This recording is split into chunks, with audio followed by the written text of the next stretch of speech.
Morning all, how are we doing? Back for another day. Busy day today. Got some news coming out today, so hopefully we won't have the snooze fest that we had yesterday. Awful yesterday, just didn't do anything, did it? Apart from the indices. We did get quite a bit of movement actually, to be fair. But it was it was slow and grindy and took forever to actually happen. But indices went crazy yesterday. I got chopped to death yesterday afternoon.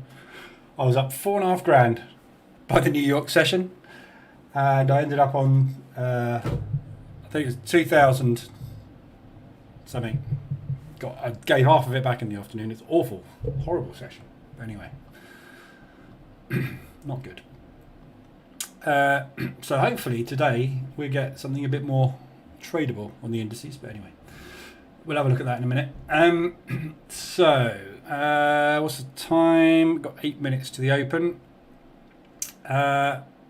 Today we have got we've had the news, the rates this morning, as expected on New Zealand dollar. Not a massive impact on that. Has gone positive, which is what I was expecting, but didn't do much. I was kind of looking for a nice 150 ADR move at the open, but yeah, didn't happen. Morning, Jesse. We've had GDP for the pound this morning, which came out much better than expected. So positive pound. I'll have a look at that in a minute because I've got a pound short on. Morning, Fabio. US dollar CPI this afternoon, 130 pre-market. So keep your eye peeled on that one. If you're trading indices in the Globex session, you need to watch that. 3 o'clock, we've got the rates for the Canadian dollar. I'd quite like to get some CAD on, if possible. So I'm going to have a look and see if I can find some CAD today. And then we've got the press conference at 4 after the rate announcement. So busy day today. Tomorrow morning we've got Aussie dollar as well. So you need to be aware of that too. Because anything you're holding Aussie and New Zealand overnight is going to be affected by that one potentially. So yeah, busy day. We need to be aware of all of this today. Yesterday I did 0.61%.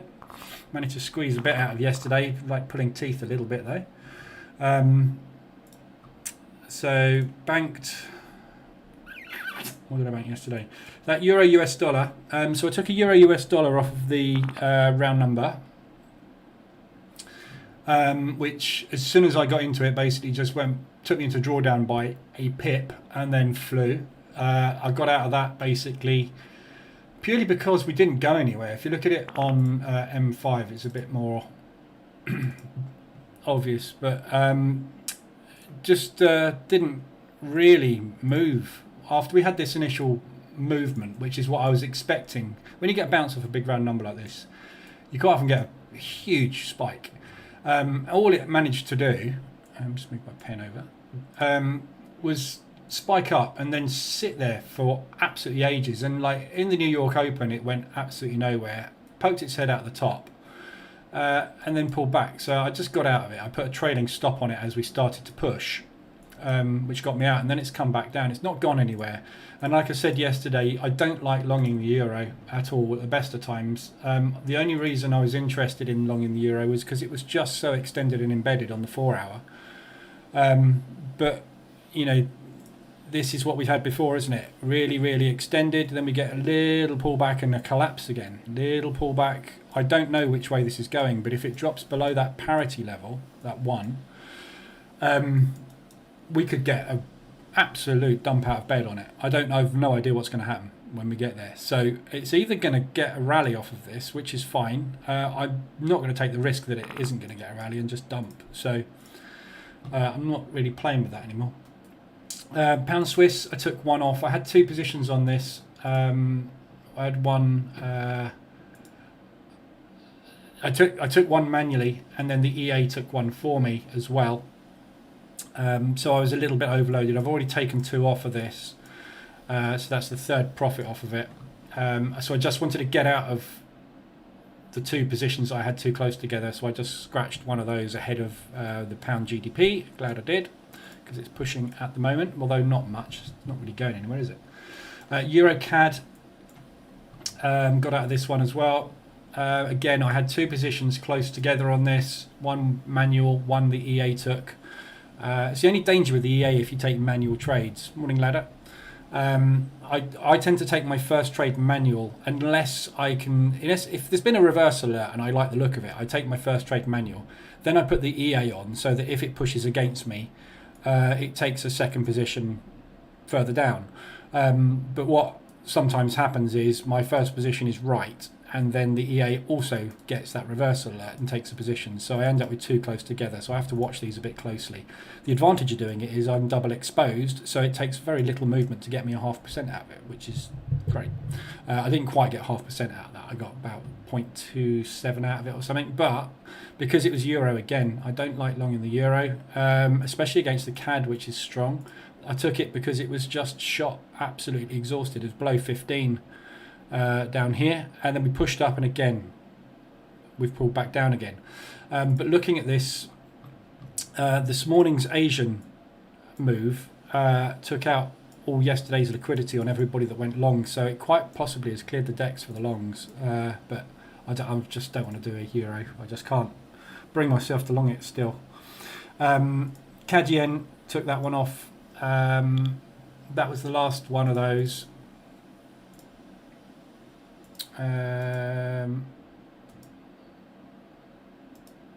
There.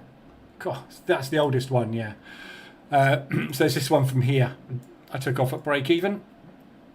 Just had enough of it, basically. So I've milked it loads, made good profit out of it. I just had enough. It's not going anywhere. So you see I traded it back here as well. It's just not gone anywhere. You know, we are sitting sideways on all of these yen pairs. I'm not willing to risk this yen having a massive power up and drop in it. So at the moment it's going nowhere, the yen. So I'm out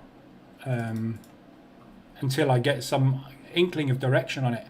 You can range trade it at the moment. So if we get back down to these lows, yeah, that's exactly what I've done, obviously. Look, just get in again and look for that. And that's what I've done on the New Zealand dollar yen. But I took the New Zealand dollar yen because it was a news event as well. So we're down at these lows. So I've taken one here, looking for a push up. As you see, I had a 175 ADR target on it in case we got a massive spike off of the New Zealand rate announcement, which we haven't. So the market's just not going anywhere. Not even going anywhere on news, is it? Morning, Diamond. So yeah, so I'm in that, and I'm also in pound Swiss. So pound Swiss, obviously I've been shorting for ages, taking quite a bit out of the pound Swiss so far. There's one there as well, and I've got that one short on. So at the minute we've just pushed up on the GDP figures, but you know, a currency that is devaluing at the speed of the pound, positive GDP figures have nothing to do with inflation and monetary policy per se. You know, our gross domestic product output doesn't really affect the currency a massive amount. We do tend to get spikes off of GDP figures, which is why they're reported as orange rather than red most of the time. Markets open, big sell-off starting. Sorry, I got the crickets out of the way. So yeah, so that's where I am anyway. I haven't got much exposure, and I'll have a look at the FX pairs in a minute to try and get something on. Quickly going to whiz through the indices first thing. So DAX, we had a gap fill. Oh yeah, right. So the DAX, remember I drew these gaps on. Yeah, we had the gap from the Monday open. We gapped big style on Tuesday, yesterday. We did nothing yesterday but accumulate, and then we came up and we filled that gap. We pulled back, we came up and we tapped into the highs of Monday. This is the only index that ended on a positive yesterday. Where's the close? Yesterday's close is there. So it ended on a positive. All the other indices had a down day yesterday, and a very hideous down day as well. Excuse me. So we had this horrible whipsaw reaction yesterday across all the US indices, where we kind of grinded up nicely, and I made some decent profit on this yesterday on this grind, and then we shot out, took out the highs and absolutely tanked, and then we flagged, and this is where I got chopped to death and gave back half my profits yesterday, and then we had a big sell-off end of day. So they all ended on a down day. They all did pretty much the same thing, as you can see. So we started that next leg down without coming up to test the highs, which is what I was half expecting them to try and do. So we had this nice 3-bar reversal there. We've got another leg down. I'm looking for a push up and drop today. I think we're going to get another bear day today, but I've got a feeling we may well be a little bit sideways this morning on the indices. Because we'll be waiting for the PMIs at 130. So I think 130, once we've got the PMIs out the way, we'll start to see some volatility come in. But I've got a feeling we might be a little bit sideways this morning. So just be careful if you're trading indices. Morning, Trevor. This morning might be a choppy one. But we'll see what happens. But yeah, down days across the board. So looking for continuation moves to the downside today, ideally. We've had a nice push up this morning, so you could quite possibly start a short now. The DAX isn't far away from getting this fill done, but if you look at the price action, obviously we had that doji put in on Monday. And then obviously on the gap down, we had a bull candle put in. It looked to me like it was trying to get up there and balance the books. And I've got a feeling this is done. That was it. That was as far as the bulls could get yesterday. Because don't forget what we've had here is we've had a gap down and a gap down. So there's been a lot of bear movement. The bulls have tried really hard to get back up there and balance their books, but I get a feeling when they got flushed out there, a lot of them will have got out of those positions and taken losses on this. So I'm not sure we're going to get there. I think we're probably going to come down today across the board, just based on the fact that the US indices are not letting up for shorts. So we'll see. We'll see what happens on these this morning, but yeah, kind of fancy shorts on those. So we'll see what happens at the open on that. At the moment, not a lot by the looks of things. So I just got a chart missing. Right. So plan this morning is just to have a look at what's out there really, and see where price action yesterday took us to on all the FX pairs. As you can see, there's not a lot of volume coming in this morning again. Very quiet, same as yesterday. Bitcoin had a big down day again yesterday. Wow. That explains the CAD then. I didn't see that on oil. So oil fell out of bed yesterday. Again.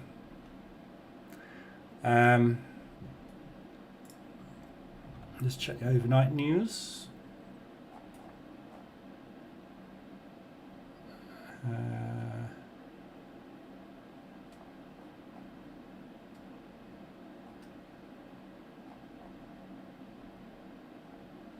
Not a lot. Okay. So yeah. So what happened there? Yeah, big down day on oil. I was looking for an entry long on oil. We're down at 200 now, aren't we? So this is the area. Remember I said yesterday on this one. Let me just zoom in a little bit. So what I was looking for on oil yesterday was some signs of bullishness. I did check it a couple of times in the afternoon, but I didn't see anything, so I just ignored it. Morning, Kennelly. Morning, Cash. So I ignored that one yesterday, and the plan was to try and get an alert to go long, and then add a second position if we drop down into this support. it looks like we're pretty close to this support, but we have had a reversal alert now this morning. So I'm kind of tempted to long this oil. I don't normally trade this, but I just really think that we're going to get some upside on oil. This has been dropping for too long, and getting down to 90s a barrel is pre-Ukraine pricing. So it's very good value down here.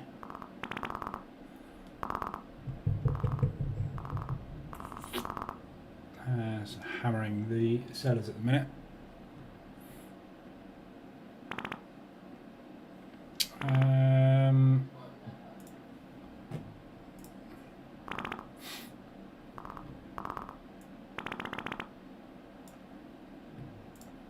Let me just see what I've got oil open.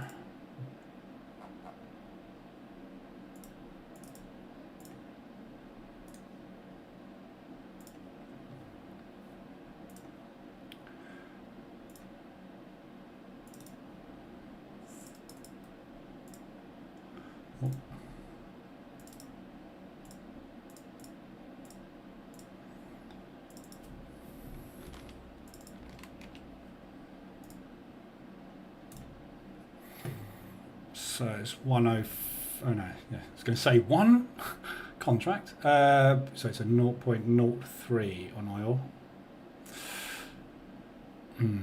Okay, I'm going to go with one on oil. I don't normally trade oil, but I'm going to go with one on oil.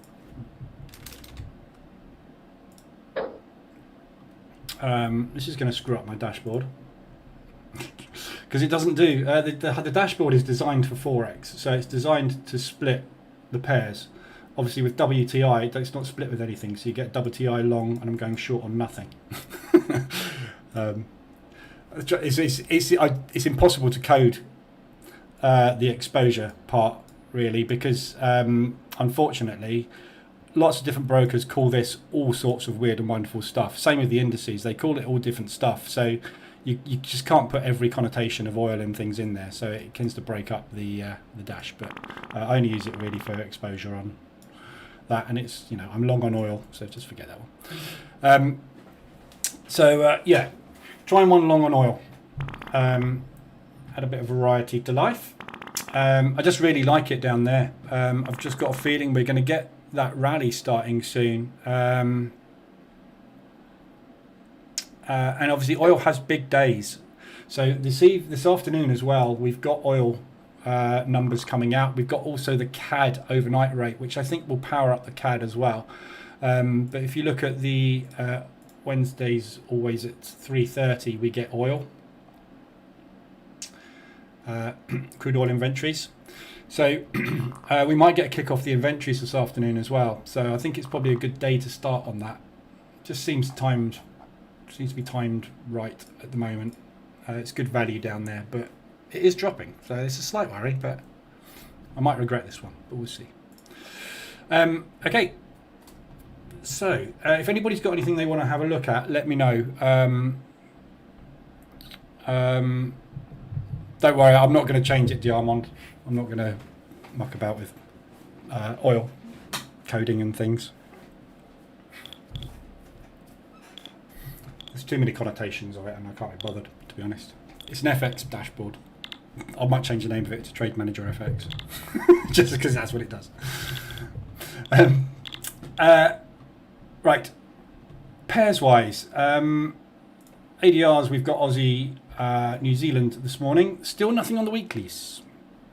Weeklies are still flat. So we're halfway through the week, and we haven't hit weekly ranges. We've had a very lackluster open to this week. With regards to everything on this, as you can see, we've hit the ADR, obviously based on the news this morning for the New Zealand dollar. So this one had the biggest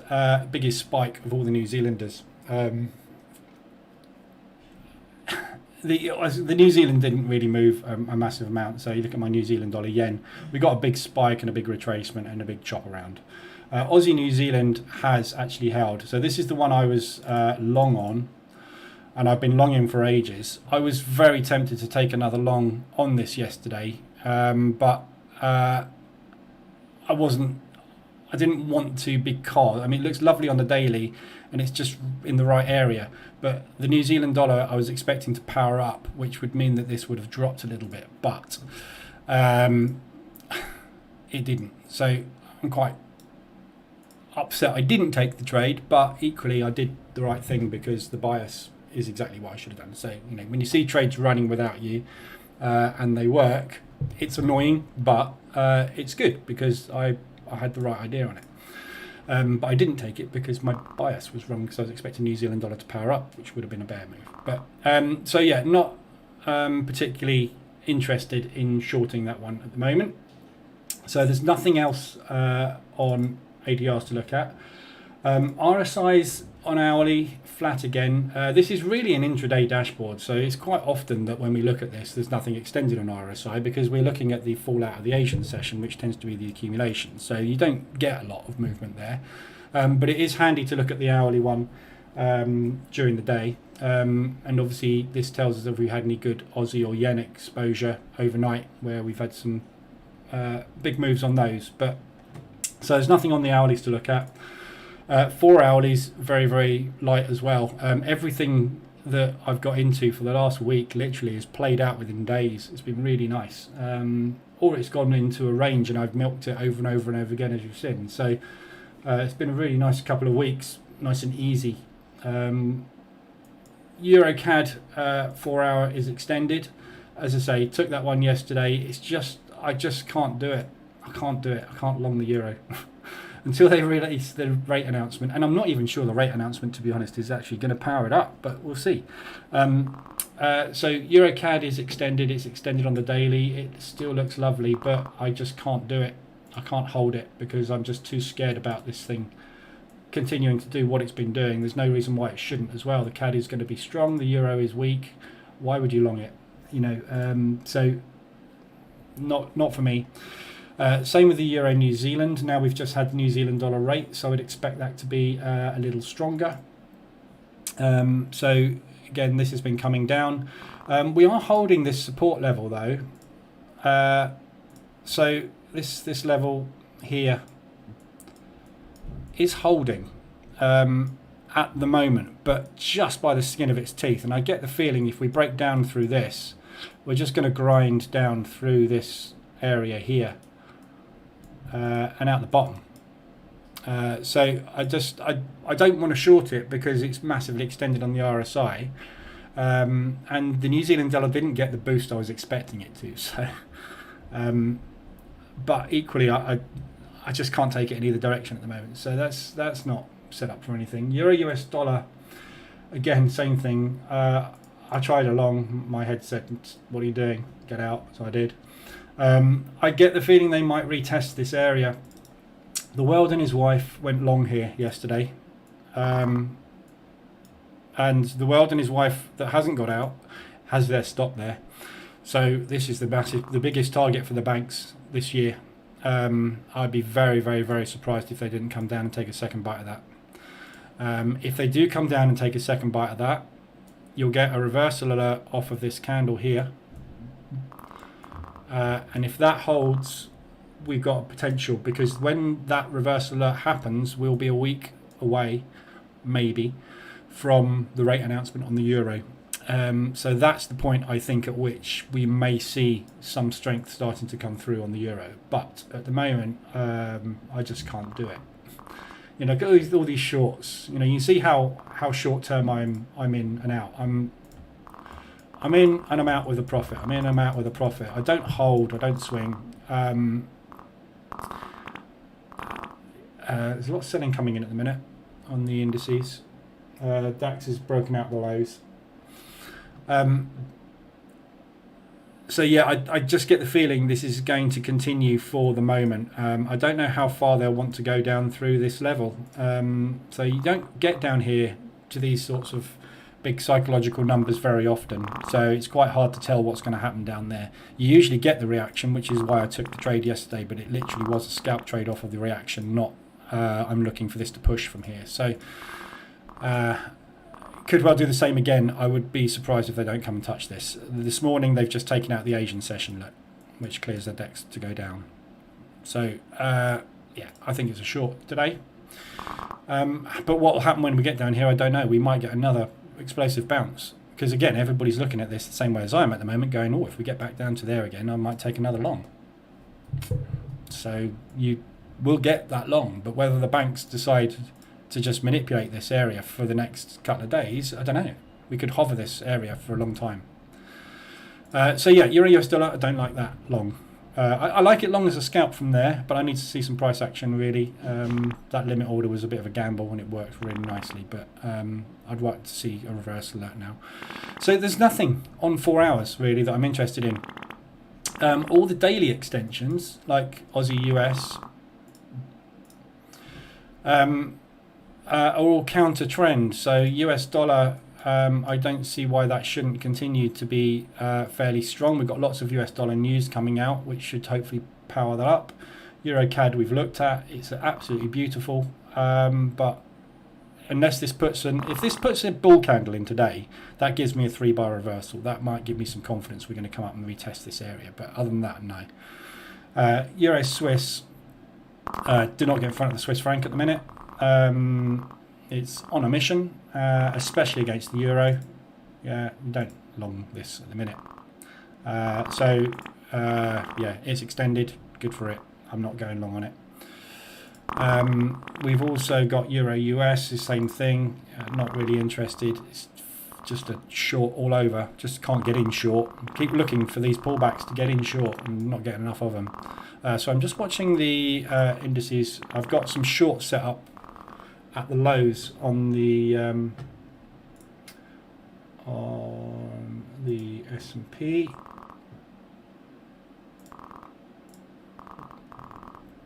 So I've got some short positions set up to get in short there and get in short there for a break, because I think we're going down. We're just getting very close to the bottom of the volume profile, which is kind of here. So I'm just watching to see if this rally, this selling that we can hear coming in, is going to be sustained. Pound CAD. Did I look at pound CAD?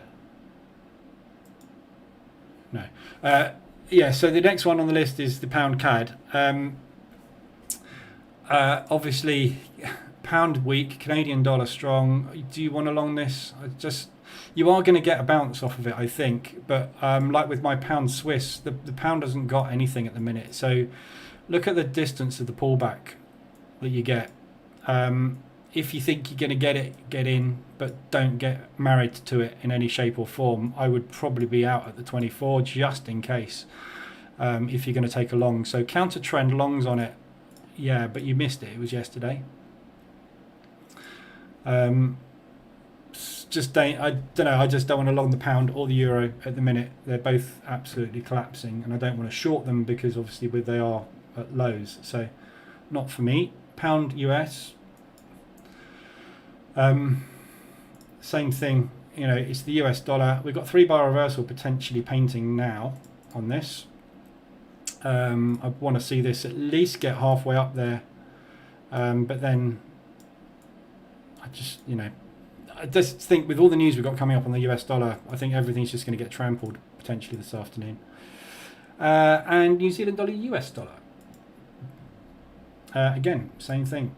Now, we've got a little bit of New Zealand strength, but wait for a pullback in short. I'd much rather be interested in, on 4 hour, I'm interested in shorting it. If we can get back up here, yeah. These are the daily, obviously, 24 and 72 shown on the 4 hour chart. That's where I'm interested in shorting in this area on anything that's trending hard at the moment. So, there you go. So there's nothing to look at there at all. Silver, I don't trade silver, Sonny, I couldn't help you on that one. Sorry. I don't know. I haven't even got silver on here.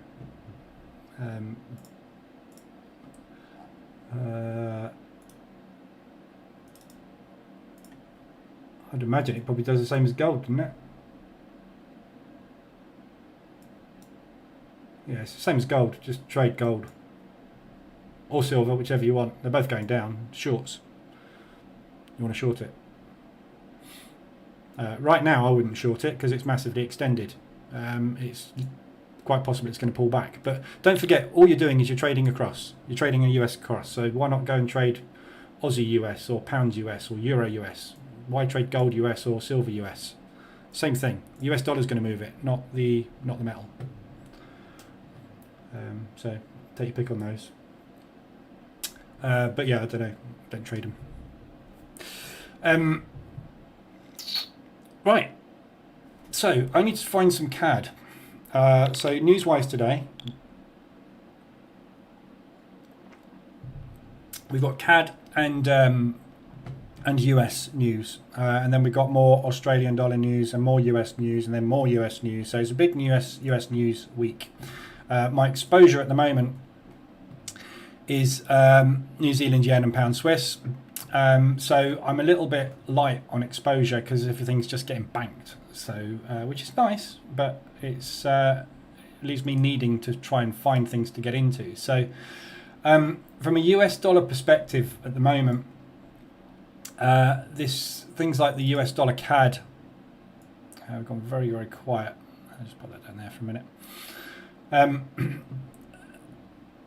US dollar CAD, I kind of like it as a long, especially at the moment with oil not helping the CAD anywhere. We've got a little bit of a quiet period on the CAD. We've got this area that we've obviously attempted 3 times now. It seems to me that we are running up and attempting another run at this high. It's very rare that we get a 4-time hit on the high that holds. So if we take another run at this high this afternoon on CPI or at any point this week on any other US news, I think we're going to get through it. So I kind of like it where it is as a long. It's a bit extended and we've obviously got a long against a long, which means we've got no real bias for this, which is why we get a lot of chop. So it needs some catalyst to move it, a news catalyst. We've got a lot of US news coming in, and hopefully we're going to get some decent positive figures off of that, which will give the market a bit of a boost. So I kind of like US dollar CAD as a long from a bias perspective, but it's very difficult to get into it because it's just going sideways at the minute. This was obviously where was the obvious spot to take a long from. I didn't take it because it wasn't. It didn't really get back down to where I wanted it to be. I wanted it to just pull back a little more, and it didn't. So I kind of like the US dollar CAD long.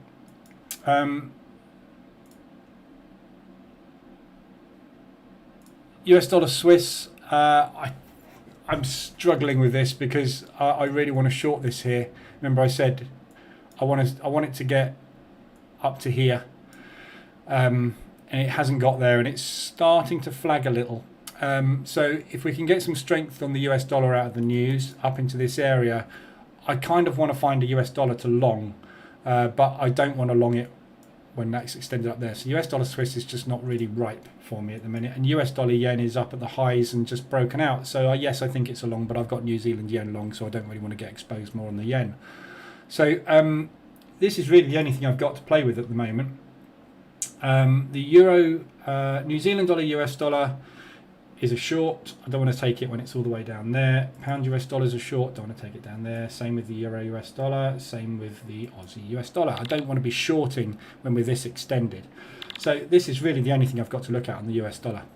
So what I think I'm going to do with this is I'm going to play a break of the highs of Asia and see if I can get in up here, and then let the EA take care of any drops that we get. So 17 and 18 on that one.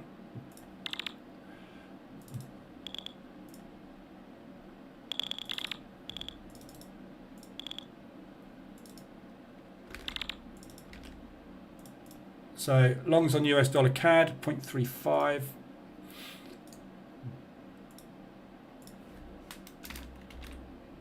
So I'm pending above the highs of Asia. So it doesn't really matter where I put it, it's a little bit above. So including the spread, if they come up and tap that and spread, I won't get in. So I'm just giving myself a bit of clearance. So yeah, if we get the move started, what I'm looking for is us to be mucking about until 130, and then 130 we get the spike off of CPI. I want to get gathered up on that spike. If it drops off of CPI, I'm going to get a reversal alert long. So yeah, US dollar CAD, getting ready to get into one of those. That's the only US dollar pair at the moment I can look at and think, yeah, it's got half a chance of going long. Everything else is it's just too extended, and I don't think we get the power on it.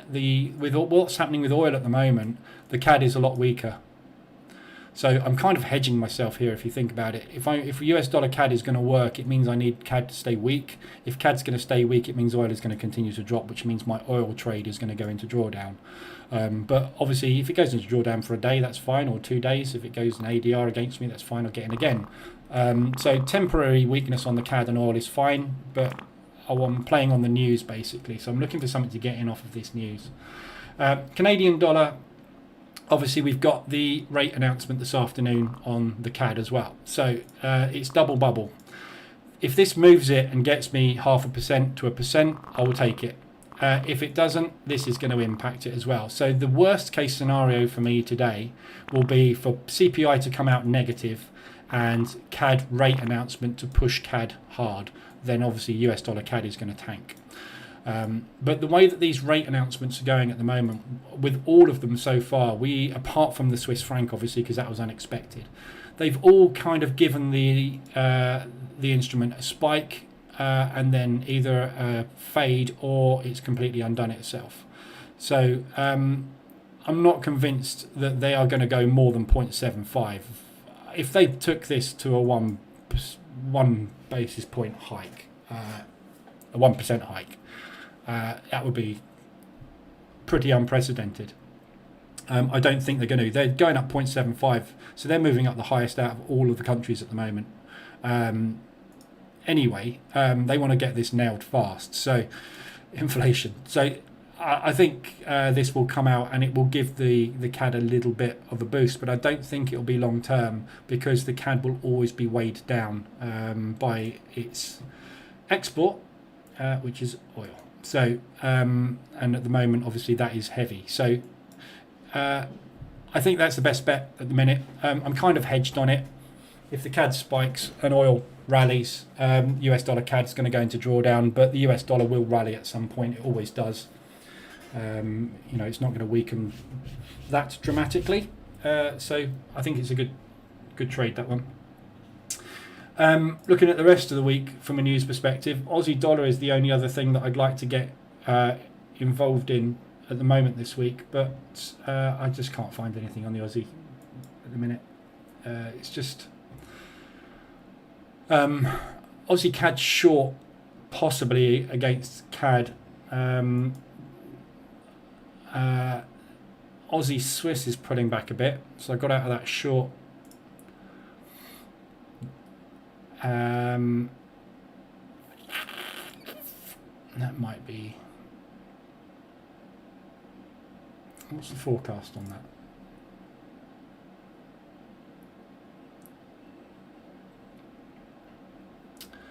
Unemployment rate to drop. So if it comes out at 3.9 or higher, that's going to tank the Aussie.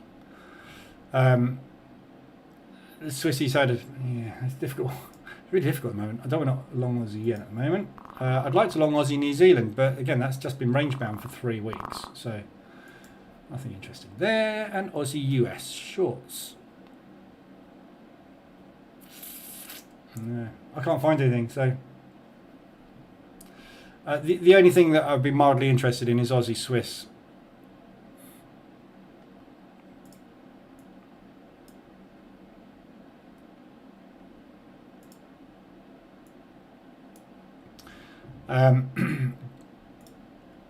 So we got this accumulation which we've tapped into, which has held as resistance. So a short on this one your backup plan would be half an ADR for a double top bounce. Failing that, you've got another level 3/4 of an ADR away. So, and then you're up in the 24.72 zone, by which time you'll also be extended on RSI. So it's nice. It's a really nice planned trade, Aussie Swiss. It's going to be reliant on Swiss franc strength, which has been a little lacking after the initial move. So I kind of like that short as well, and it fits because I've got a Swissy long on with a pound.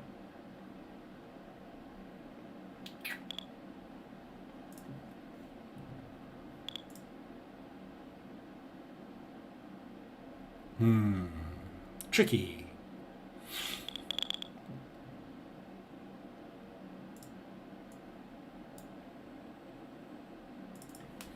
Yeah, there's enough confluence there to take it short, I think, where it is now. So, what's the lot size on the Aussie Swiss? 26. I'm going one more short on Aussie Swiss. So we've had the reverse alert. We're retesting at the moment. So I'll go with another Aussie Swiss there as well.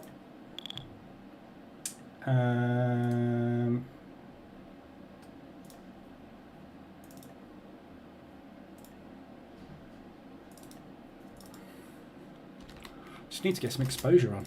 It's weird not having it. Short.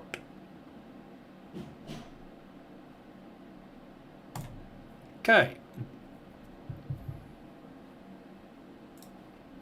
So there we go. So that's me now exposed, and I've got pending on US dollar CAD. So we'll be getting into US dollar CAD at some point, assuming we get a bull run on that this afternoon or this morning. At the moment, the indices are just hideous, hideous, choppy sideways. Is anybody trying to trade this hideous wickiness? Look at it. It's awful. God, look at that. Spinning top. Doji. Huge long wick to the downside. Huge long wick to the upside. Awful. Another Globex session to stay away from, I think. I like it short still, but I want it to break out the bottom. The US indices, I imagine, well, from what I can see on my ladder over here, they're doing the same thing. So.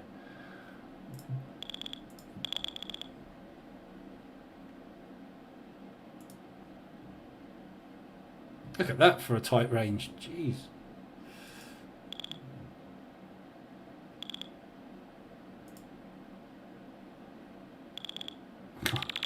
Reverse alert after reverse alert. Now we've got the balls coming in. That nasty session this morning.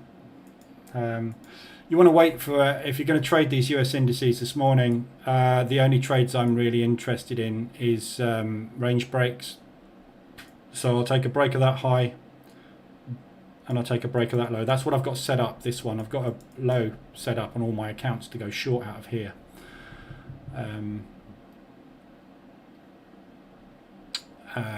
But I'm not mucking about in here. It's just rotating at the moment. As I say, I think this is what we'll get this morning, unfortunately, because we've got CPI later. So until we get those CPI figures out, I don't think you're going to find we're going to make an awful lot of movement on anything this morning. So. Well, that Aussie Swiss has gone straight into profit. Look at that. Hello. That's what I like to see. Absolutely zero drawdown, straight to profit. That's it. That's what happened here, wasn't it? Look at that. I got in. I took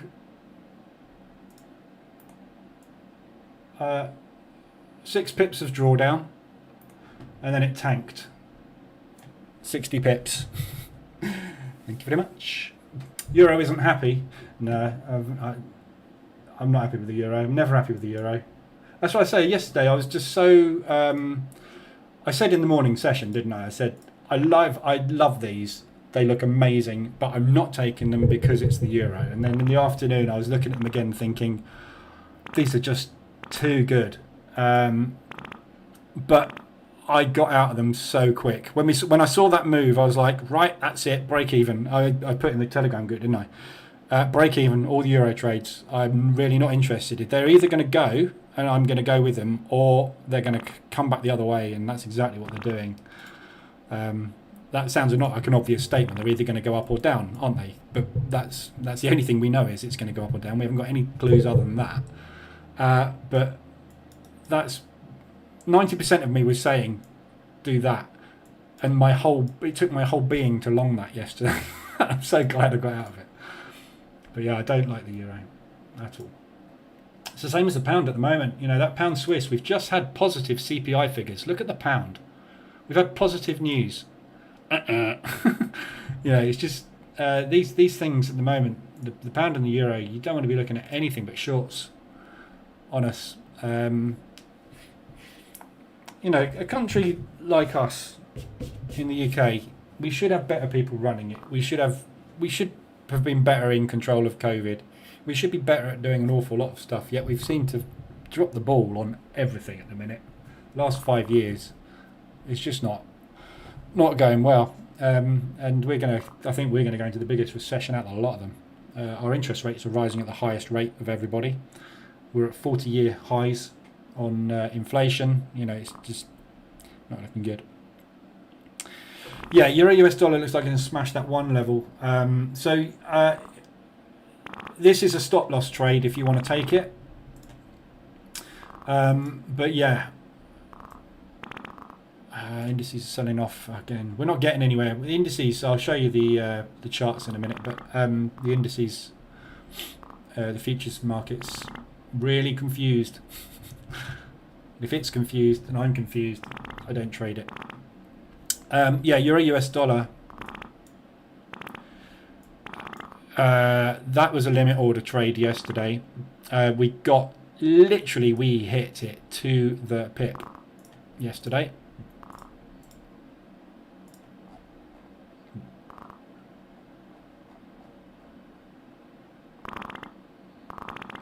Doesn't get any more accurate than that. So yeah, I mean this is it. You look at the volume that came in there. It was like, right, yep, we've reacted, everybody jumped in long. So that's basically potentially what you'll get again. Don't forget, this time it's not just a parity trade, a round number trade. It's also a double bottom now. So you're going to get all the double bottom traders jumping in on this as well. So you're either going to get one or two things happening here. This is the banks now manipulating down. Everybody that's gone long on it, their liquidity is sitting underneath this line right now. It's like I said at the beginning of the session, it's so obvious. That was an obvious giveaway sign as well. They took out the Asian highs, so everybody that shorted this in Asia is dead. Everybody that's longed it in Asia is dead, and everybody that longed it yesterday, I'd be very surprised if they don't come and get that. But the thing that we might find when they take this is the other side of this trade is the banks, and they will quite possibly be looking to short order this, and we may well get a very fast flush out of these lows. So it's one or two things is going to happen. We're either going to get that double bottom bounce and you'll have a chance of making a nice quick scalp out of this, or it's going to flush. Either way, I'd want to use a stop on it, but if we flush, that could be a very quick, fast, easy move as well.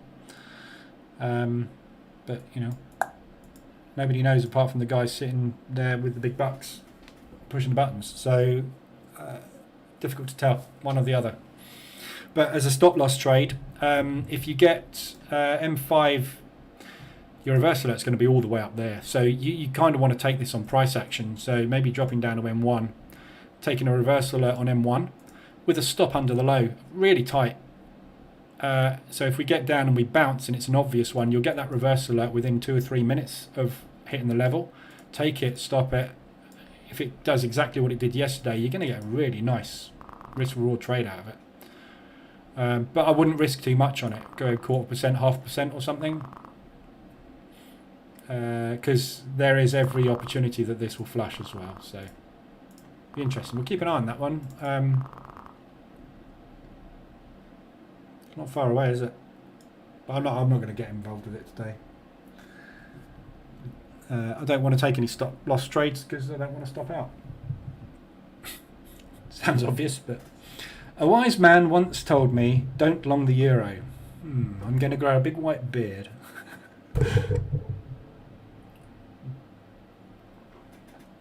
Why do wise old men have big white beards? It's a sign of wisdom, isn't it? Glasses and a beard. I wear glasses for driving, but I've never been able to do the beard. They're too itchy. I tried in lockdown. I did a beard for 3 months, I think it was. Oh God, just drive. I even spent like 15 quid on a special bottle of beard oil to try and.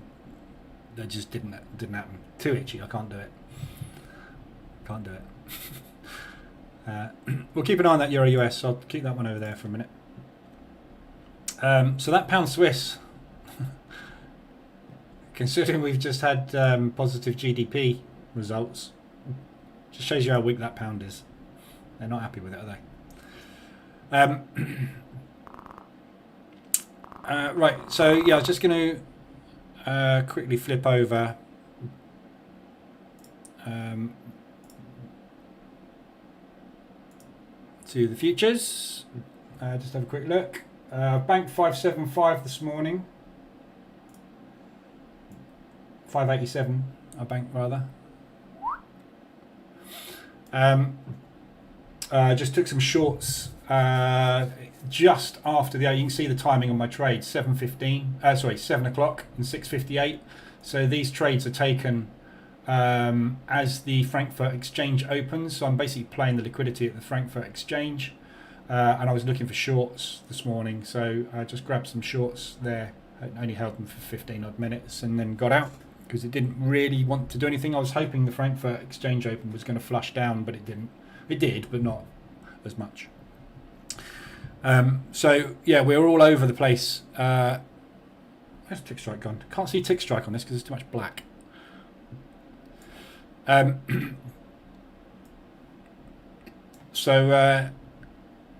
Yeah, these are the trades I've got on my accounts at the moment. So I'm looking for basically us to flush out the lows today and drop. But we're going to need some liquidity to do that and some volume. The volume's not great this morning. We pushed up on 9,000. We pulled back on 9,000, range bound. Then we pushed up on 2.5, 1.5, 1.2, 2.7. So there's not a massive amount of liquidity again this morning, which is quite normal. But the important thing is delta is all the way down. Nothing but negative delta after the push. So it looks bearish. So I'm looking for a break and flush out these lows. Bear in mind we've got the euro hitting that parity level with the US dollar. We may get a big injection into the euro, which means we might get a flush out of the index as well. So we'll see. But that's my play for this morning. Other than that, I'm only interested in high and low flushes or flushes of volume clusters. I say all we've got at the moment is a B-shaped volume cluster, which is normally bullish, but if we break out the bottom of that, we will create a backward capital B. So we'll build volume down here as we basically short the market this afternoon. So we'll see. But that's all I'm interested in at the moment. We've got a nice little order there. It's not very big. It's only 92. Sorry, that's the wrong one. And we've got a nice little order down there somewhere, but I'm looking for basically market structure to continue short on this.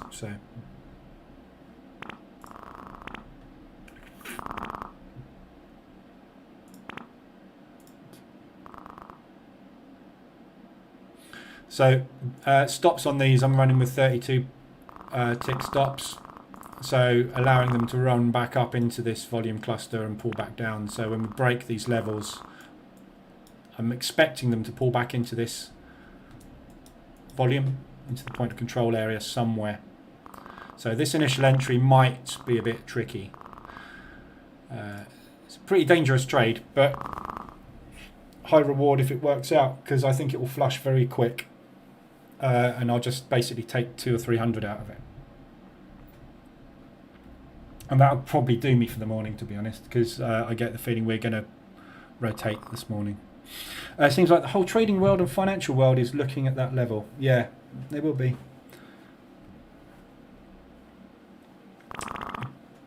It's a difficult one. I'm just going to monitor that on my other platform. One sec. US dollar, and we'll flip back to it if and when we hit the level. Just draw it in. Okay, short one.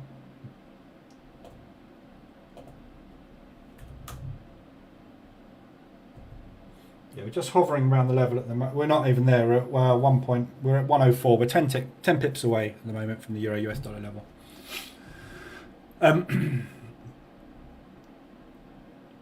So yeah, we'll see. But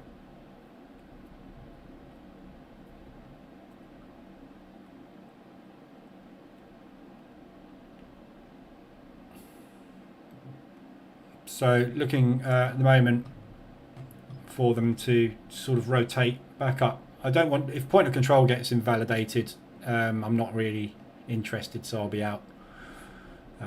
But the movement's very slow this morning, so I'm quite happy to give all of these a decent breathing room, and I'll take it off when I see signs of buyers entering. So if you see some big buy orders coming in, or we see some big delta coming in long, then I'll probably get out of them. But I really think they're going to try and make a run on the lows today after yesterday's price action and the day before.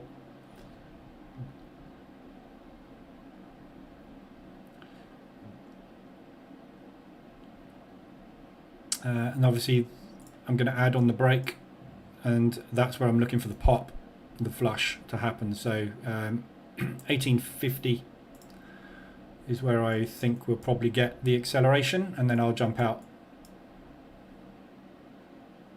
somewhere down here.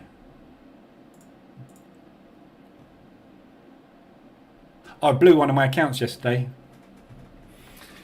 really annoyingly. I got chopped about a bit yesterday afternoon, as I said. So I dumped 2k. I just I can't remember what it was I made yesterday. 2 something. But I was up to over 4, and I started getting chopped around. So I switched. I stopped trading all the other Apex evaluation accounts, and I concentrated on my 100k evaluation that I've got running on Apex, because that's the one I've got the most to do, because I've got to do 6k target on that, on a much bigger target, or 9k, sorry, no, 6k. So I thought I'll concentrate on that account, and I started doing pretty well on it. I took it up another $800 odd in the chop, and then I got into 2 positions which went into drawdown. And I got into about $500 of drawdown on those 2 positions, very similar actually to this, and I thought, right, this is going to hold this area. So I did the unforgivable sin, but this is the problem with the valuation accounts. You kind of sometimes do treat them a bit like a game, because it's going to cost you $80 if you screw it up, but if this trade works, I'm going to hit target. That was my thought process. And also the other fact that I've got 5 evaluations running and the others are all pretty much there, and one of them's already over the line. I thought, screw it, I'll go for it. So I put another 2 contracts on there, and I moved my stop. And it didn't hit my stop, but what it did hit was my drawdown. I forgot, and again, it's caught me out in Apex before. I'd run up by $600 on the trade, and then it pulled back, and I hadn't taken that 600 because I was going for a 1200 target. I think 12, 1300, something like that. And obviously that 600 took my daily limit up, and I'd calculated my drawdown that I needed to get out so that I didn't blow the account to be there somewhere, and it blew me there. Really stupid mistake. So I actually showed $2,300 loss on the account, but because I pushed up by $600 or whatever it was, it hit my 3,000 drawdown. So it's a stupid mistake. I didn't act, and then it bloody went. As you saw, it collapsed yesterday. So I'm really annoyed. But anyway, It's 100k. I've still got my other 4 running. One of them is already over the line. I've still got 2 days to trade on it. I've done 100 and something on it this morning.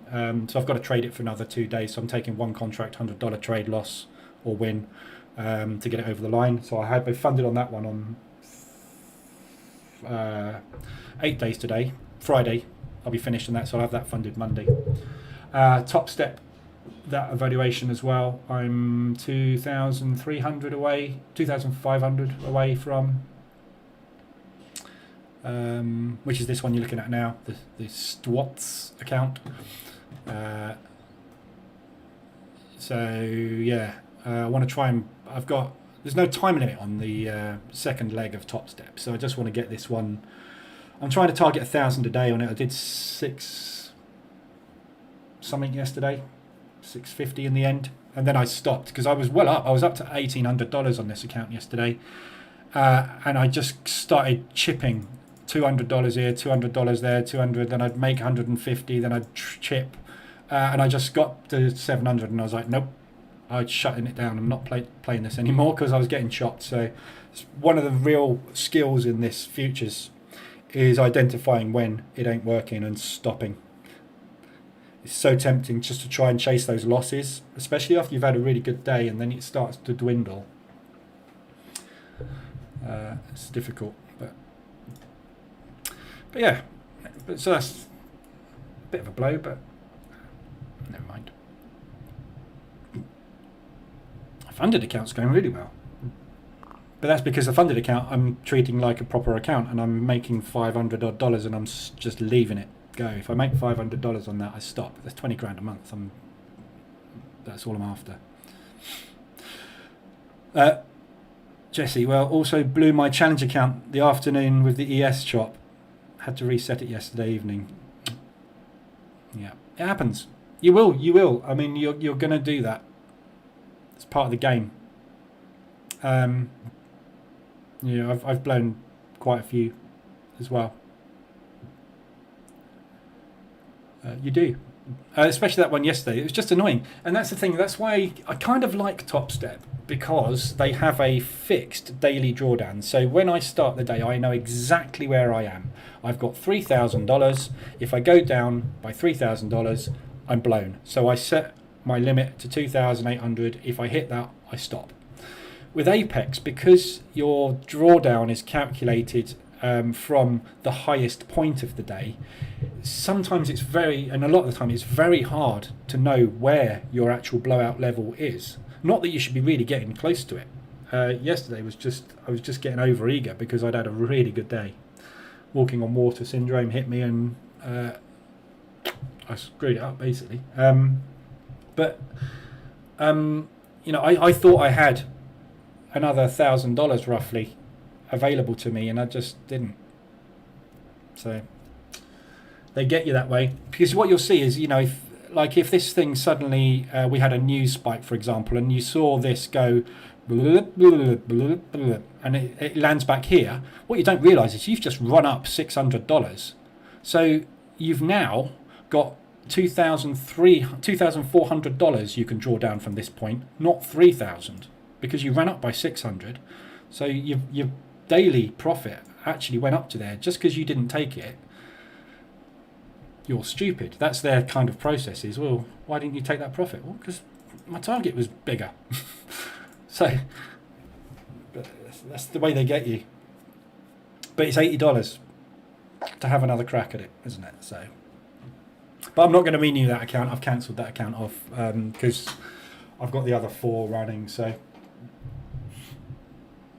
3, 4. But yeah. Okay, next flush coming. So we had a decent drop there on 4K. So bar the initial opening move, that's the largest volume we've had coming in so far. We've remained all short on the pullback. So it still looks bearish. Still short since I took the position. Dow's down, NAS is down. NAS is about to run on the lows. Dow is about to run on the lows.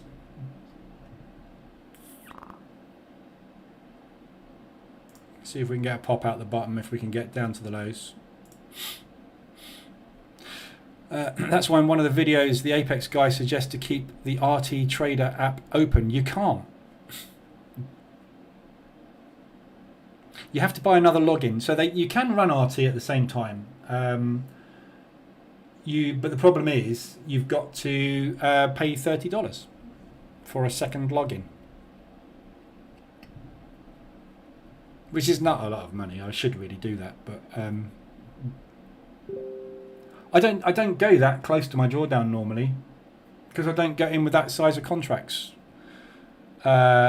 in volatility. In light volatility like this, I will get into 3 or 4 contracts because I'll scale in as we push and I will pull back, then I'll scale in when I think we're going to turn, but I'll have a tight stop on those 3 or 4 contracts. The mistake I made yesterday, which is a stupid mistake and I know because I've done it before and I should learn from that one, is getting into high contracts in New York, because New York volatility, as you know, this is not 9k, this is 160k, drop 140k, push 70k.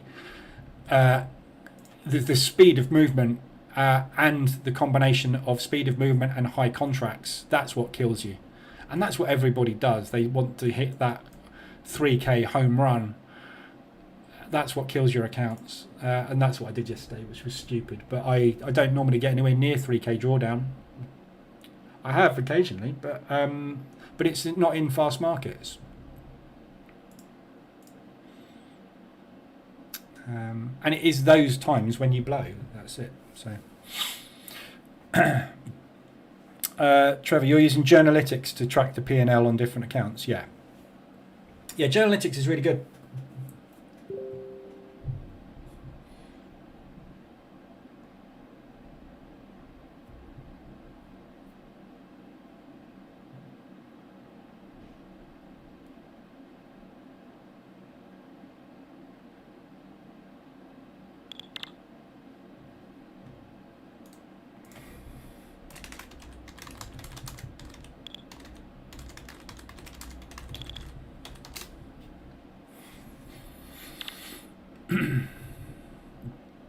But the trouble is, Journalytics as well also doesn't show you your run up, does it?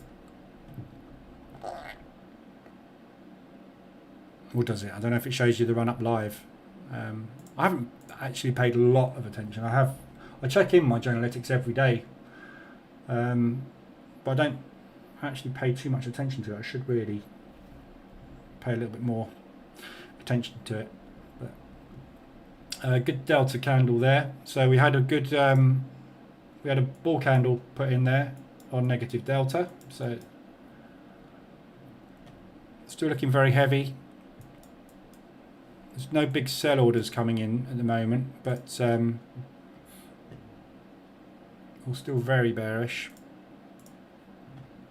What the danger here with this trade is, we're just going to rotate the volume cluster today, in which case this is going to fail. But until I see some bull signs coming in, I'm not going to get out.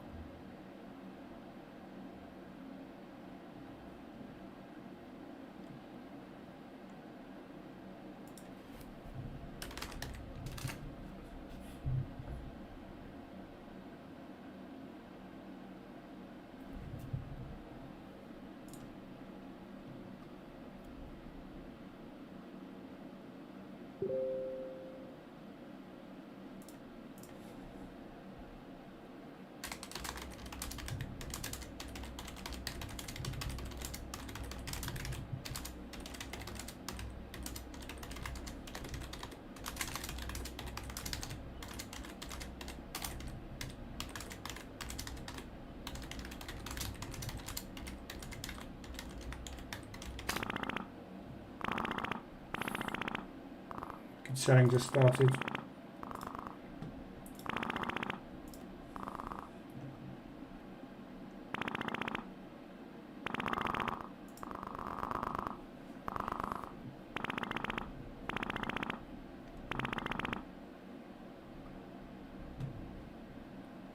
They're struggling here.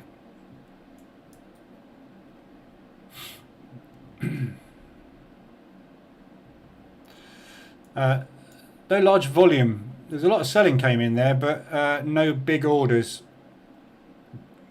So we haven't got the big boys backing us up at the moment. Very light, as I said, until CPI. I get the feeling we might be a little sideways and choppy, but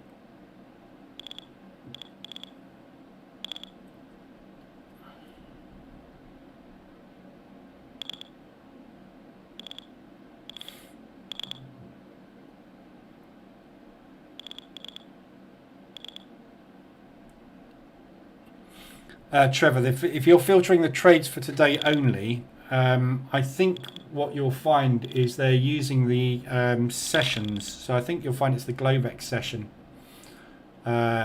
is where they start it. So I think it's 1 a.m.? Oh, sorry, 10 o'clock.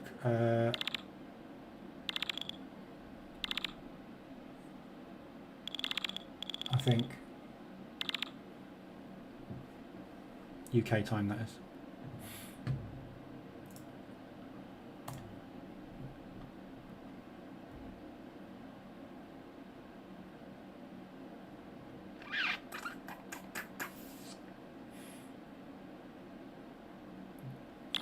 So we got some bullish price action coming in, all bearish delta still, so we're just pulling back. That's the level I'd look to get a little bit worried.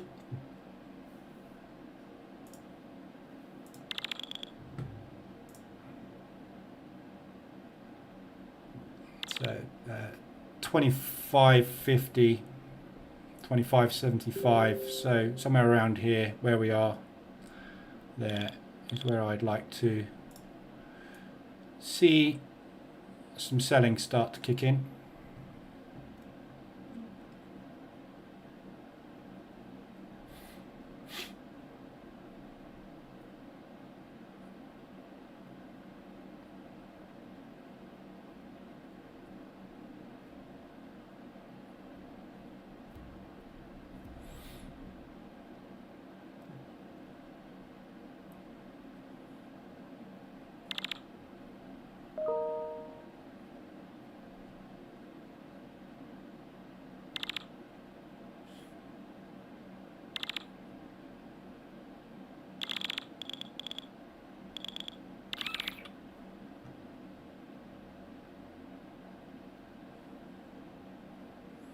Delta's still negative, still overwhelmingly sellers.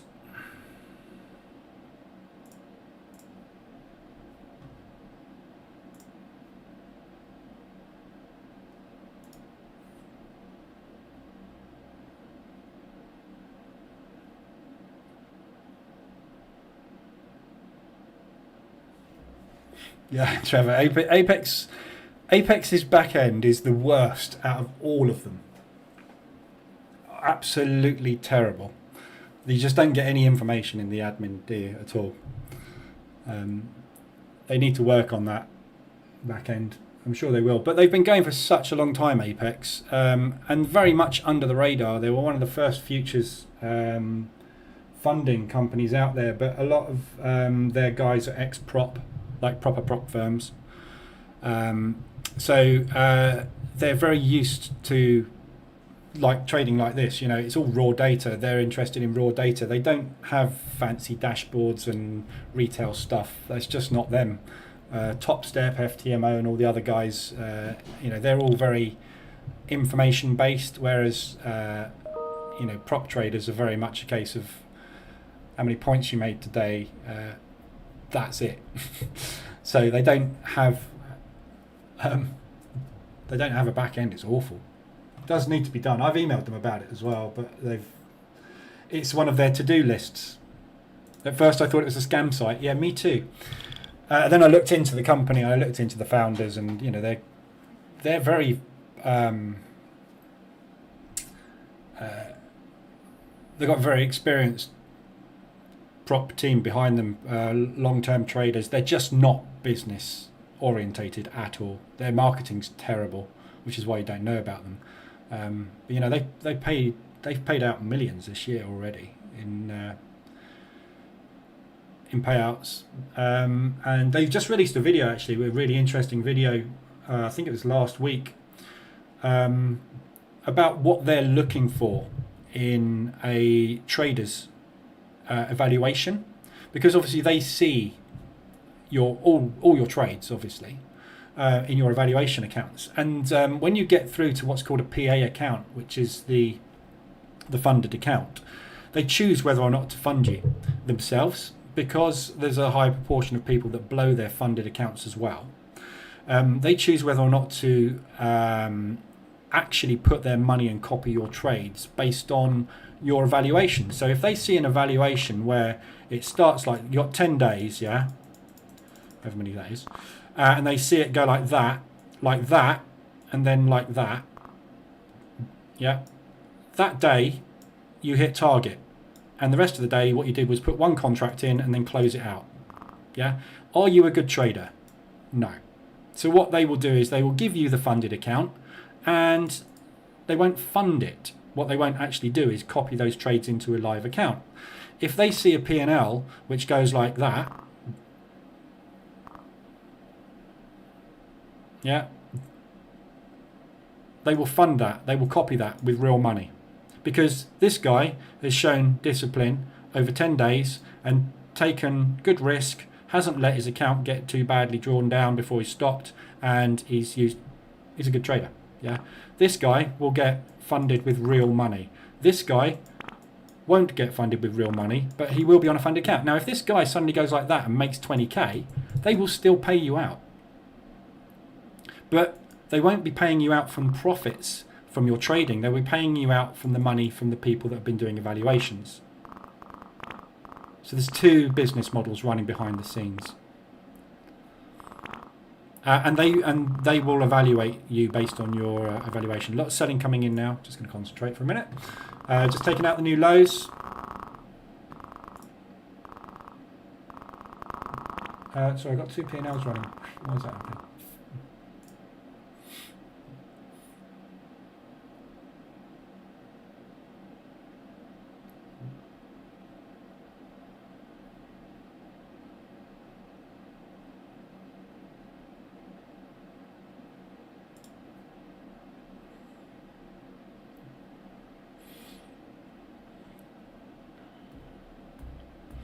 Okay, so looking to flush this low now, and I'm looking for a pop. If we don't pop, my alarm bells are going to go off.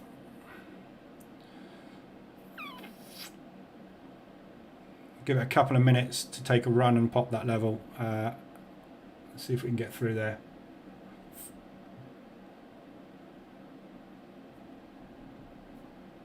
Euro US dollar, by the way, hasn't got back down to 1 again, in case you're wondering. Still good delta. Big order got absorbed. It's only 25 contracts because it's not actually that big an order. See, 20 contracts is a big order on NASDAQ at the moment because there's no volume. But there's a big order got absorbed there. I want to see them break that order fairly quick on the NAS. No big orders came in there. Look, this is all retail driving this at the minute. There's no big players in the market at all, which is what makes me worry slightly about this trade this morning.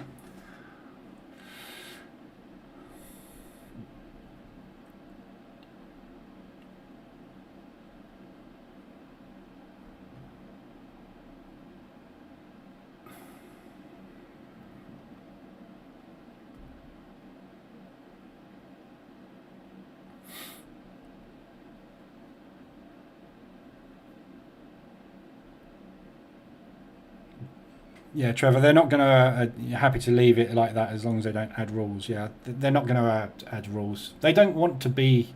They've got very lax rules, but the one rule they have is this trailing drawdown rule, which is what most people hate. I like Top Step's rule for not having that, but then Top Step have other rules I don't like. So there's no one that does everything. perfectly, unfortunately, but Apex are the closest. And if you're trading sensible, that trailing drawdown rule shouldn't really come into the equation too much. You see there, I ran up by $150, so I can't lose 3,000 today. I can now lose 2,850 because I've run up by 150. The fact I didn't take that 150 has got nothing to do with it.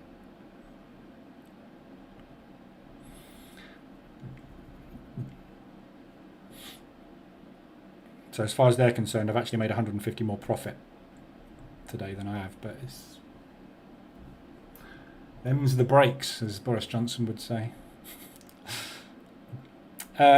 Apparently they have a bad rep on Reddit. Saw a couple of posts basically just crapping on them, yeah. Asian low broke on the ES, yeah.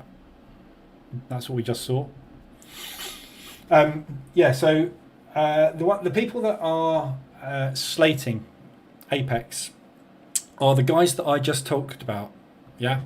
So the guys that are unhappy are the guys where they are the gamers basically. So what they're doing is they are going long 10 contracts they take out 2 evaluations, yeah. They go long 10 contracts on one, short 10 contracts on the other. One of them blows, the other one hits profit. Then they just take a 1 contract trade and close it 1 second later. These are the guys that are getting funded by Apex, right?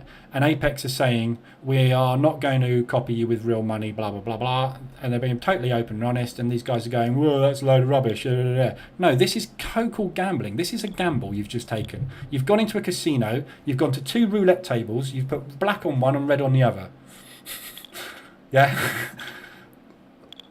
And, they're expecting, that's what they think trading is. Which obviously Apex have got completely the opposite view of, and these guys don't like the fact that they're not the professional traders. These are the guys showing the adverts of the Lambos. These are the guys using the "we will pass your evaluation for you guaranteed." Then they get the funded account and blow it because they can't trade. Those are the people that are openly slating. The people that, like me, who are sitting here making money. We never talk about it. I don't give them any positive reviews either because I'm just getting on with it. They don't have a very good social platform. They've got no Discord channel. They're just not geared up for Apex. But you send their supporter ticket, they'll be back to you straight away. It's all going on behind the scenes. They just haven't got a very good front end. They're just not that type of company. But none of the big prop firms that are proper prop firm, desk-based prop firms are like that because they're just not used to it. Like Jigsaw, Peter, he's a prop trader.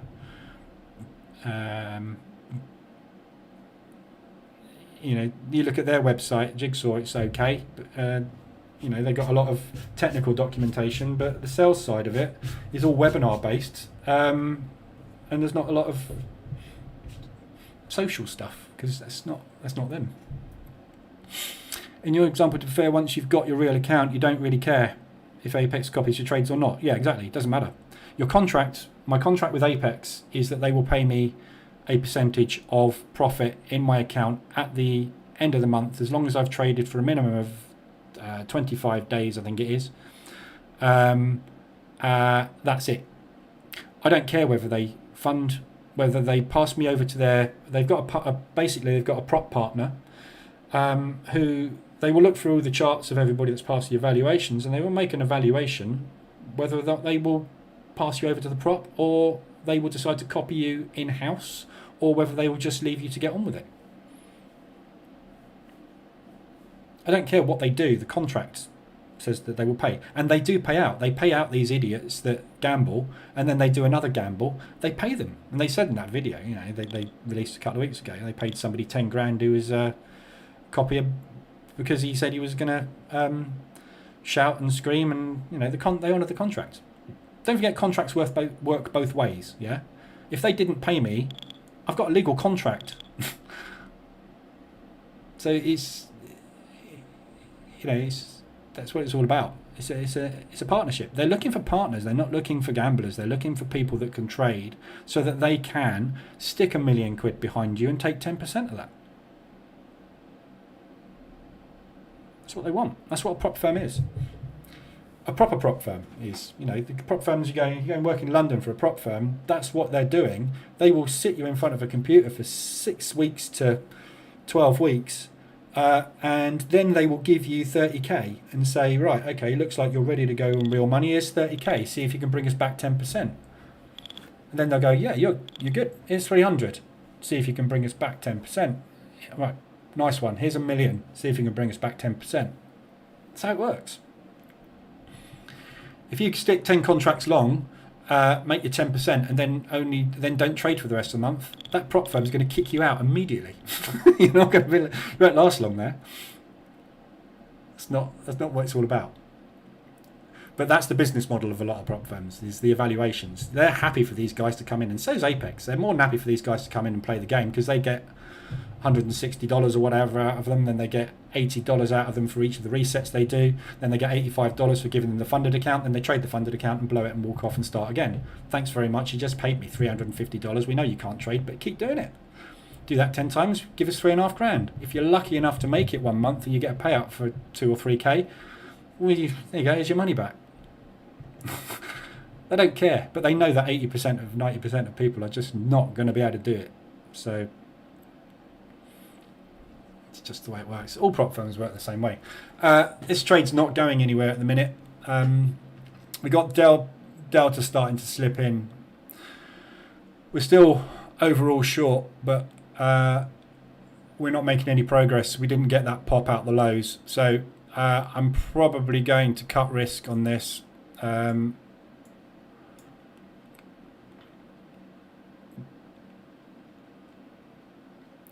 Because there's a chance that this isn't going to have another bear run, and we're just going to rotate, and if we're going to rotate, I'm going to reduce the risk on it.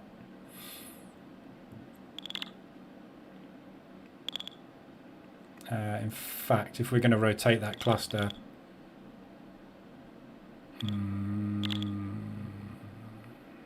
I'll give it a little bit of breathing room. The reason I'm more relaxed in Globex is obviously the speed. Ticking away in drawdown is just part of the game. But if I take a $500 loss on this here, it's one trade at the New York Open and that's back. So I'm not worried about it. But obviously you get measured moves. So I'm looking really for how far we're pulled back to sort of hold, and then a new leg to start. But we are getting some decent delta coming through on the bull side now. Some good volume starting to come in based on that last pull down, so I don't have that much hope for it, to be honest. But hey ho. Stopped out. Boom!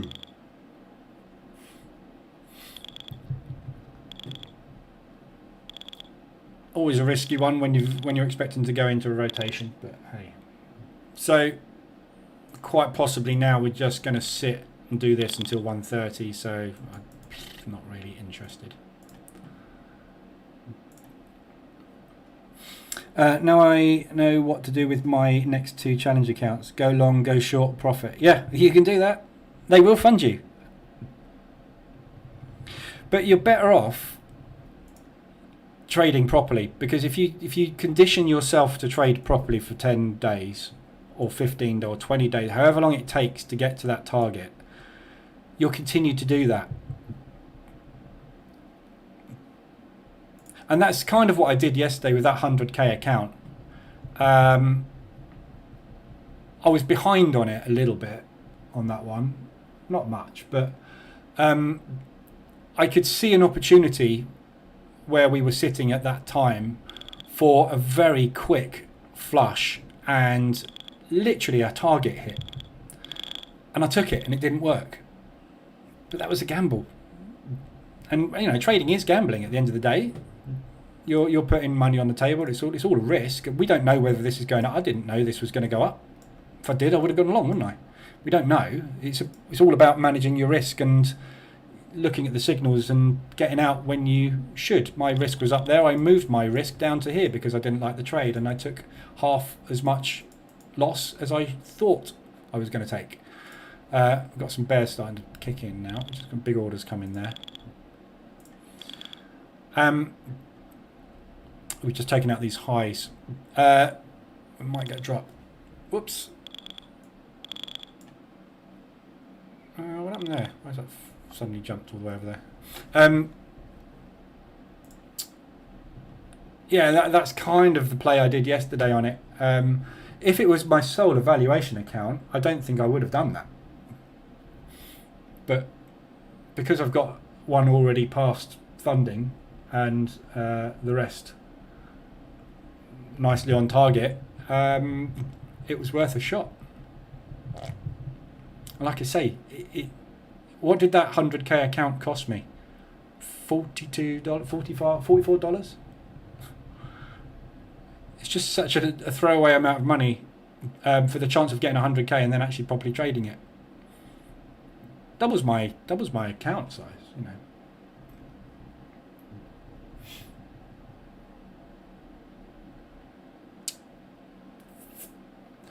So we've just taken those highs out.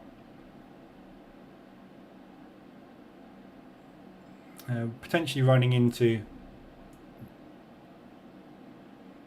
sell spot. We've got some decent volume coming in. We just had a big volume come in, 14 contracts. We've just had a relatively large, considering the volume we've got on the NASDAQ, order come in, short.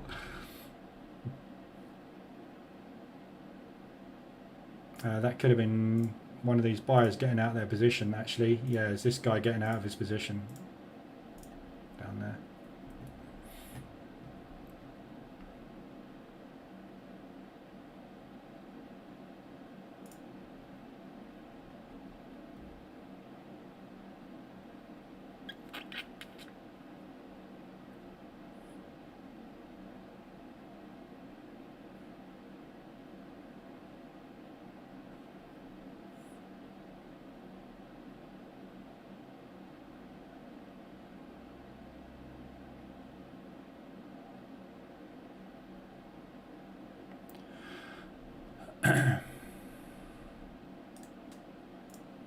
Just realised I had the wrong order in there.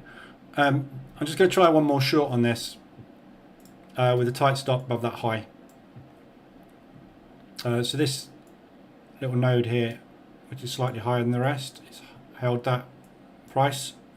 So if I can get another short in here, I'm going to try a very tight stop short and see if we can get a run back on these lows just with a single contract.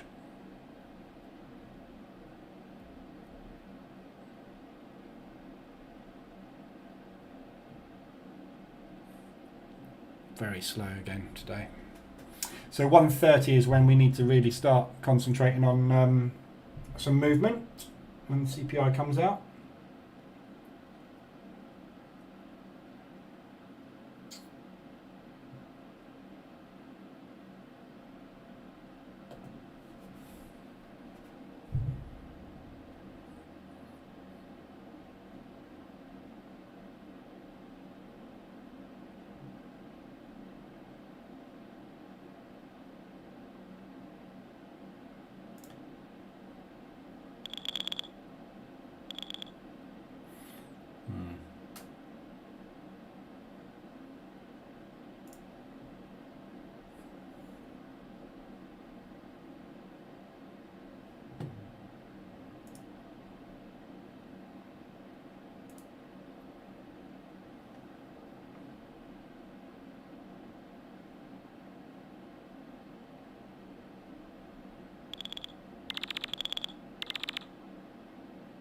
Just pushed up now on 3,000 contracts.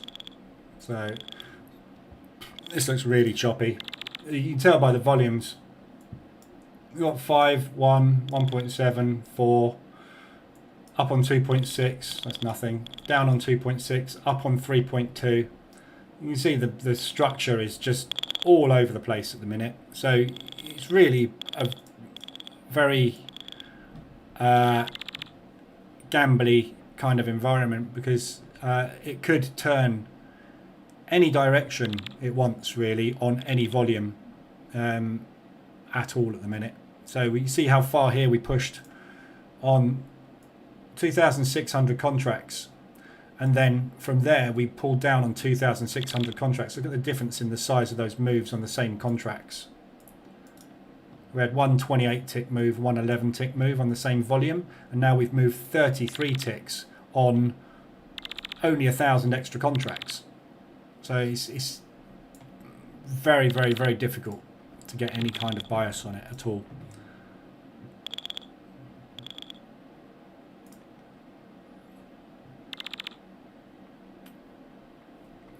And obviously you've got no real, that's the only area I would look at potentially for some kind of trade out of. But if we slip through that and through there, you could quite easily go run on the high of the session, couldn't you? So it's just not very tradable. So I'm just gonna watch and listen.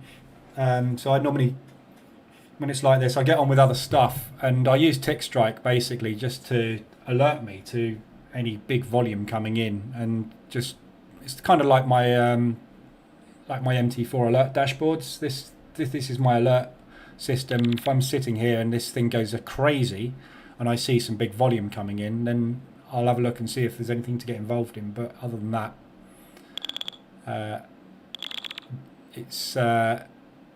it looks like it's just going to rotate, and I don't like doing rotation trades.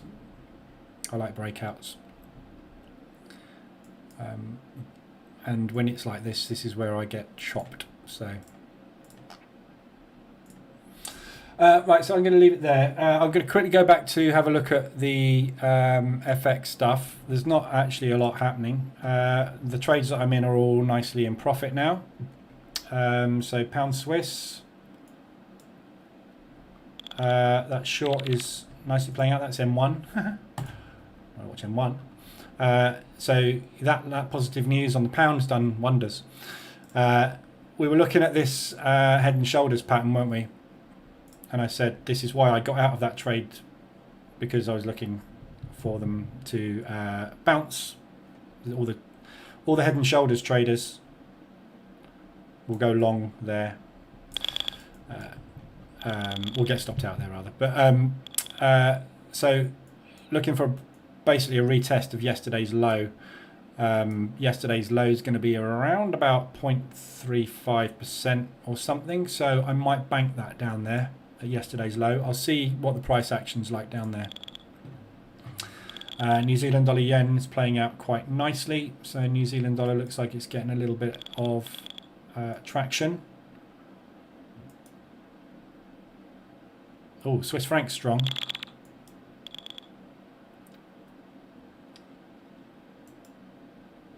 Yeah, we've got a strong Swiss franc, which is helping that pound Swissy down. What's the rest of the pound doing? They're all coming down, aren't they? Yeah. So we got a weak pound, but we've also got a strong Swiss franc as well, which is nice. That's helping that double bubble. Aussie dollar Swiss that I just got into. It's just pushing down towards the Asian lows at the moment, and oil's not moved. So should be able to scrape 0.5% out of this lot today. I'm 1.96% on the week. It's Wednesday, so it would be really nice to be able to bank 0.5% today and still leave some positions open, still leave some risk on. But not quite sure. I'm just going to see where everything gets to today. I think Euro US dollar hasn't managed to retest that one, so we got down. We didn't get back up again. And we went back up again rather, so we didn't get back down there. So just keep an eye on this level. There's a good chance that we will come back down, I think, and retest that. Market structure's just continuing at the minute. So I don't know on this, but keep your eye on it. I think it's a difficult one to know what to do with it. You've kind of got to be ready for it. So you either want a pending order in here, or wait for a break back above and then get in. If it's going to flush, you've got to have a sell stop under the lows, because when it flushes, it's going to just flush, and you'll have missed it. So you've got to you've got to flip a coin basically, long or short, and just set up a trade accordingly. Hard to know, very hard to know what to do with that one, but I'm just going to stay out. I've got these on, so that's it really for today. Got some catching up to do on the futures this afternoon, and I'll be back tomorrow morning 7:50 as usual, but keep an eye on news. Obviously 1:30 CPI, we've got CAD this afternoon, and then we got Aussie employment in the morning. So it's a really busy day today from news. We'll get volatility on this rate announcement as well. We will get volatility across all indices there as well, likely. So this is half an hour after the open, so be prepared for a bit of a whipsaw open if you're trading the indices as well. You'll probably get some decent movement up and down at the open until we get the CAD rate, and then they'll start to trade properly. But yeah, should be an interesting day.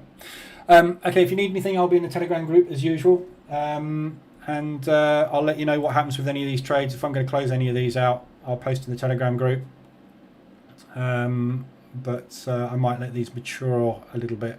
I think the way they're going this morning, it looks like they're going to continue, hopefully. So I will probably hold these, but if I do close them out or add to them, I'll let you know. But I've got the EA running, obviously, on all of these. So if they do drop back into drawdown, then the EA will just scale me in as necessary. All right, so have a good day. I will be back at 7:50 tomorrow morning, and hopefully we'll get that 0.5% in the bank today. And yeah, have a good one. I'll speak to you in the morning.